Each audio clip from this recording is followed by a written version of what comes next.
اور کہا دیجئے کہ میں کھلم کھلا ڈرانے والا ہوں، جیسا ہم نے ان لوگوں پر عذاب نازل کیا ہے جنہوں نے حصے کر رکھے تھے۔ اور کہہ دیا کہ میں کھلم کھلا ڈرانے والا ہوں، جیسا ہم نے ان لوگوں پر عذاب نازل کیا ہے جنہوں نے حصے کر رکھے تھے۔ جو پیغمبروں کے قصے جو آپ کو بتا دیے، اور بھی بہت سے پیغمبروں کے قصے یہ قرآن میں ہمیں نہیں بتلائے گا، ٹھیک ہے۔ یعنی آسمانی کتاب کے مختلف اجزائے قرار دیے تھے تم پر بھی نازل کریں گے، یعنی ہمارے پیغمبر پر بھی نازل کریں گے۔ یہاں پر کیا کیا، یا 8 نمبر فائدہ لکھا ہوا ہے۔ یہ 8 نمبر کا فائدہ یا ادبی معنی ہے، وہ پڑھنے سے معلوم ہو جائے گا، ٹھیک ہے، کہ تم پر بھی نازل کریں گے۔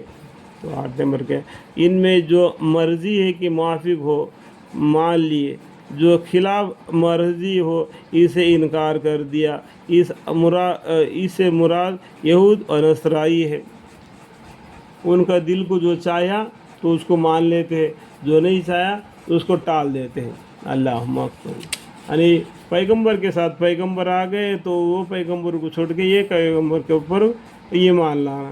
یہ نصرانی لوگ کیا کرتے ہیں، عیسیٰ علیہ السلام پر ایمان لا کے وہاں پر بیٹھ گئے، اور یہودی یعنی موسیٰ علیہ السلام پر ایمان لائے اور عزیر علیہ السلام کو اللہ بیٹا کر کے ان کو عبادت میں لگے، ٹرینٹی میں چلے جاتے۔ ٹرینٹی نہیں، اللہ توحید ہے، تو اللہ ایک ہے۔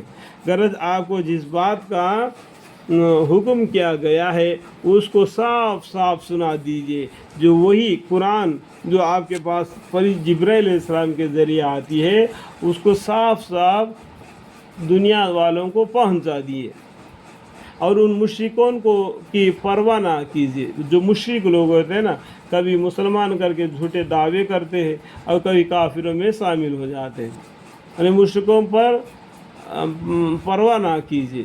یہ لوگ جو ہنستے ہیں اور اللہ تعالیٰ کے ساتھ دوسرے معبود قرار دیتے ہیں، یعنی شریک کرتے ہیں، ان سے آپ کے لیے اللہ تعالیٰ کافی ہے۔ ہم کا مطلب کیا ہے، اللہ تعالیٰ۔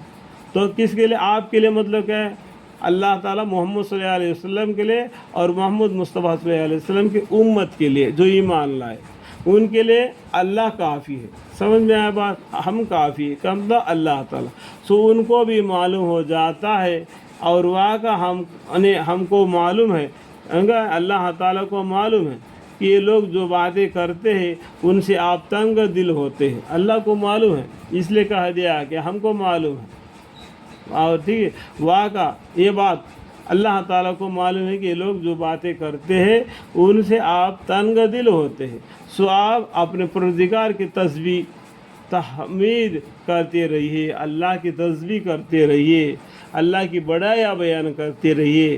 جو قرآن نازل ہوتا ہے وہ قرآن لوگوں تک پہنچا دیجیے، اور نماز پڑھنے والوں میں رہیے۔ جو نماز کی پڑھتے ہیں ان کے ساتھ آپ بھی مل کر رہیے، سب مل کر نماز پڑھے، اللہ کو عبادت کرے، اللہ کے سامنے سجدہ کرے، اور اپنے رب کی عبادت کرتے رہیے یہاں تک کہ آپ کو موت آ جاوے۔ اللہم اغفر لی۔ اللہ تعالیٰ کہنے سننے سے ہمیں زیادہ نیک عمل کرنے کی توفیق عطا فرمائے۔ میری قرآن شریف کے معنی کی تلاوت کے درمیان میں جو سمجھانے کے لیے کچھ باتیں اپنے طرف سے ملا کے بیان میں رکھ کر لیا، اس میں غلطی ہو تو مجھے معاف فرمائے اور مجھے علم عطا فرمائے۔ وقل رب زدنی علما، قال رب اشرح لی صدری ویسر لی امری واحلل عقدۃ من لسانی یفقہوا قولی، آمین۔